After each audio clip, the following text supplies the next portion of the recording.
Hola chicos, this video is a short screencastify introducing the consonants in Spanish. And if you hear panting in the background, just like for the previous one, I apologize. It is my dogs. I just walked them and they are kind of tired. So we'll go ahead and get started. With the pronunciation of the consonants in Spanish. You remember our alphabet, and in the past lesson, you learned the vowels. Very easy. 5 letters, 5 sounds, and that's it. A, E, I, O, U. So let's take them out of the way. Now let's go to the consonants, and I will cover them in different groups. And we are going to start with the easiest of all. The letter H in Spanish has no sound. Nada. It's mute, silent. So don't be tempted to pronounce it. In Spanish, you say hotel and not hotel. Let's go back to the alphabet. We got rid of the vowels and the H. And now we are going to knock out those consonants that are pronounced the same as in English.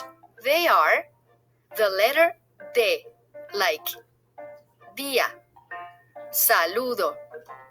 The letter F, like teléfono, sofá. The letter L, like losa, malo. The letter M, like mamá, músculo. The letter N, like nota, piano. The letter P, like papá, mapa. The letter T, like tomate, patata. And the W. This one is like a borrowed letter that is in the alphabet to respect the spelling of foreign words like Washington and whiskey. Now, let's take a look to the next group and the 6 sounds they make. There are letters and letter combinations in Spanish that make the same sound. The letters B and V both sound like a B as in boy. For example, bueno, vaca. The letters S, Z, and the combinations of the letters CE and CI all sounds like an S as in sun. For example, sombrero, taza, celular, cielo. The letter K and the combinations of the letters QU, CA, CO, and CU all sounds like a K in English. For example, kilo, quinto, casa, color, Cuba. The letter J and the letter combinations GE and GI all sounds like an H in English. For example, jugar, geometría, jirafa.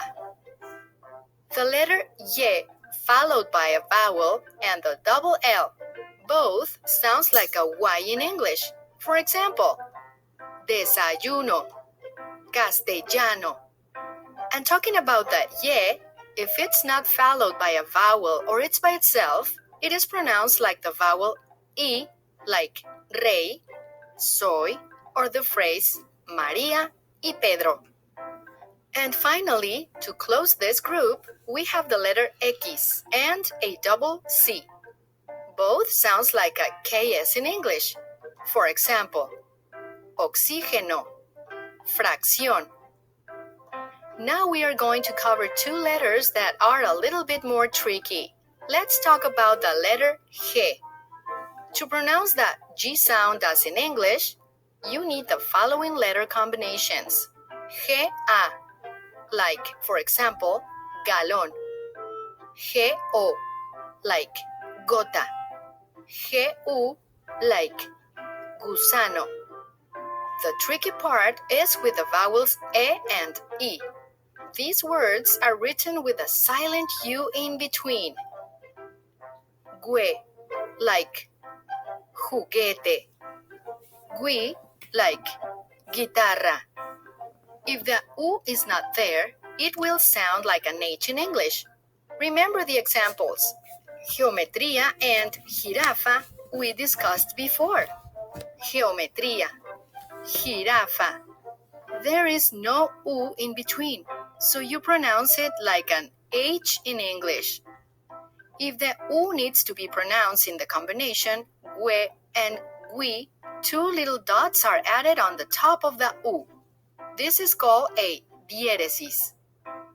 The diéresis, or those two dots, are not used in the letter combination gua and guo. Are you confused? Let's look and listen to the examples.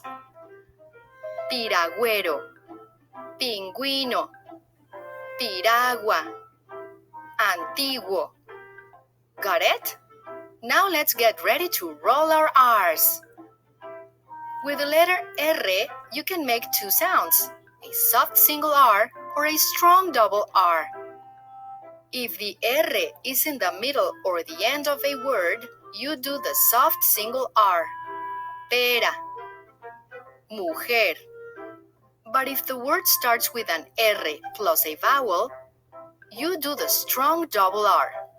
Roberto, ratón.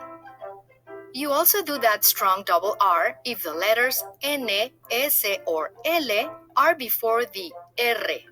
Sonrisa, Israel, alrededor. And of course, if the word is written with a double R, you do the strong double R. Tierra, pizarra. And last but not least, we have the ñ, the emblematic letter of Spanish. The ñ sound is similar to ny in cañon. Actually, cañon is an English word from the Spanish cañón. Other words with ñ are piña, baño, and mañana. You have learned the letters and letter combinations you need to pronounce the alphabet in Spanish. I hope you have enjoyed this lesson. Adiós!